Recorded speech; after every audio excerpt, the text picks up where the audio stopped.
Hi, welcome to today's class. Today we're going to be looking at our watercolor pencils. Now if you don't have them yet, they're an absolute asset. These are probably the best watercolor pencils I've ever come across, and I haven't done watercoloring in a very long time, but they come in a rainbow of color, and you'll notice too that on the ends of them they actually have their numbers, so you can actually put them in order and get this really nice color rainbow. Now the colors I'm going to be using today is Mellow Mumbo, Rich Raspberry, Daffodil Delight and Pumpkin Pie to create our project. So I'm just going to set these other ones aside. I'm going to show you how easy these are to use, and I'm going to use this on watercolor paper, and it's simply just a matter of coloring in. So I'm just going to start with my Rich Raspberry, and I'm just going to gently just color in up the top there.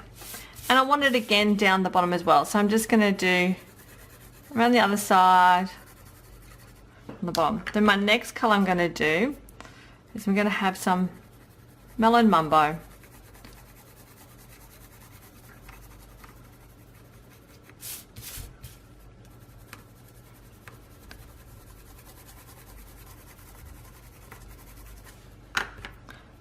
So I'm just going to go back and add a bit more of my raspberry here, just to make it a bit more of a wider strip. So the next one we're going to do here is Pumpkin Pie.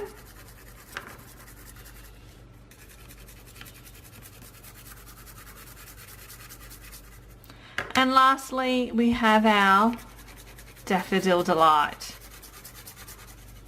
So you can see how easy that is already by just applying colour straight directly to your paper. So next I have my aqua painter already filled with water, and I've got some paper towel, and this is the best part. But just blending that colour in with my aqua painter, see how awesome that colour is? How beautifully it just blends so nicely, and I didn't do any effort.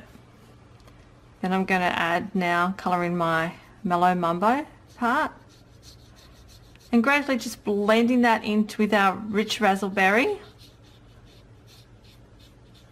And then when we did colour in, we didn't apply a lot of pressure, so we got this nice pastel colour here happening. Then my next colour I've got here is my Pumpkin Pie.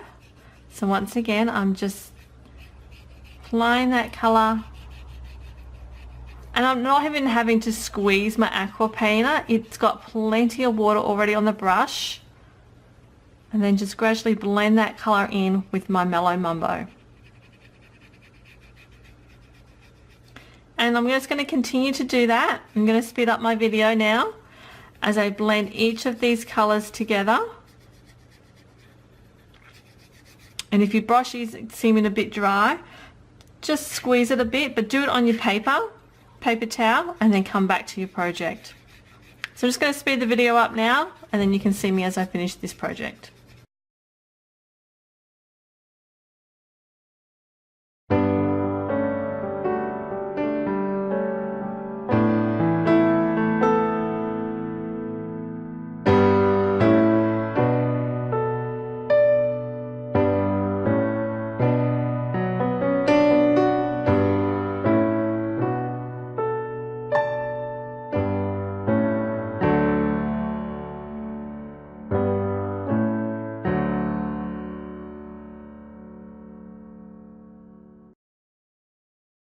Okay, now that that's finished, I'm going to set that aside to dry, and then we'll be back. If you want to speed up the heat process, the drying process, you can always use your heat tool on level 1 to speed up that drying.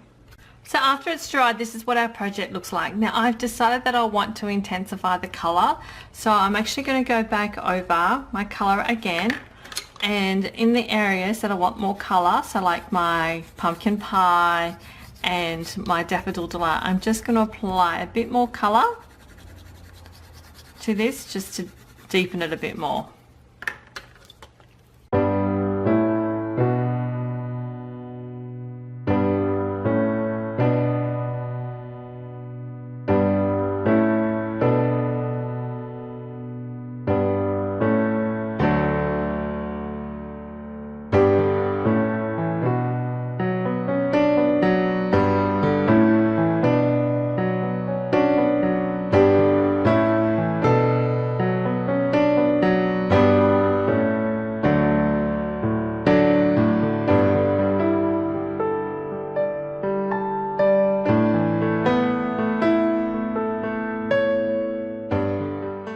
So this is what it's going to look like after it's been dried. So I'm just going to set that aside for a moment. So I have with me here a scrap piece of Whisper White cardstock, and I've got my green here that comes from the Rose Wonder stamp set, and I'm just going to ink this up using my basic black ink, and then stamp that onto my cardstock, and I'm going to stamp that right smack in the middle of my cardstock. Now I'm going to cut this out using my stitched shaped framelit dies, and this is the second largest circle out of that set. And to hold that in place so it doesn't move, I am just going to put a little piece of washi tape, and I'm going to run that through my Big Shot machine, and then we'll be back. Okay, so I want to add a little bit of texture to my project here. So what I'm going to do is I'm going to put some black re-inker into a little tray here, or you can use your acrylic block, whatever is easiest. And I've just got some paint brushes here, just a little one, that I'm just going to dip it up and then gently do this side, tapping it on the edge to add some splatter. Now you can use your aqua painter. The downside to using your aqua painter though is that, being the fact that this is a black ink, it will actually stain your aqua painter. So here's an example of one I did previously when I did my practice run. So my aqua painter is now got a black tip on it. It doesn't affect the aqua painter. I can still use it as normal. It's just that it's now got a dirty tip that I can't clean off. So I have with me here is a piece of Whisper White baker's twine.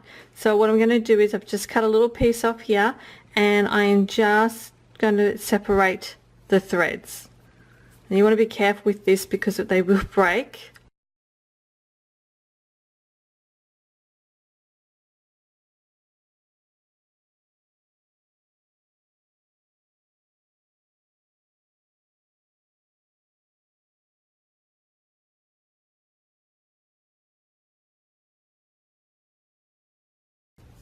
Okay, so now I've got a little piece right here. Okay, so I'm going to stick my watercolor piece here directly to my card front, which is created out of thick Whisper White cardstock, and I'm going to use multi-mono liquid glue here. Reason being is that because we've watercolored on our paper here, it has a warped a bit, and this way then it's just going to lay nice and flat and straight onto our card base right here. So this will be, it should have fit exactly on top of your front piece.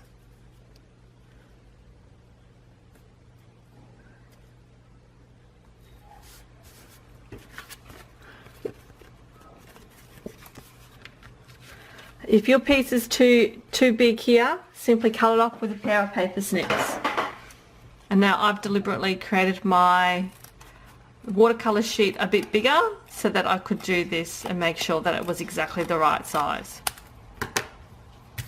So you can see what that looks like now. So what I want to do is I want to create some messy string using that baker's twine that we had previously separated.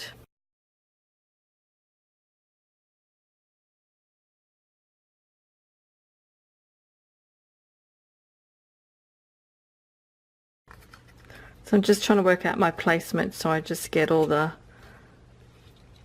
so I think I like that. And to finish it off, I am just going to add some Stampin' Dimensionals to the back of my greeting. And I'm going to stamp and stick that down over the top. And there's our project all finished.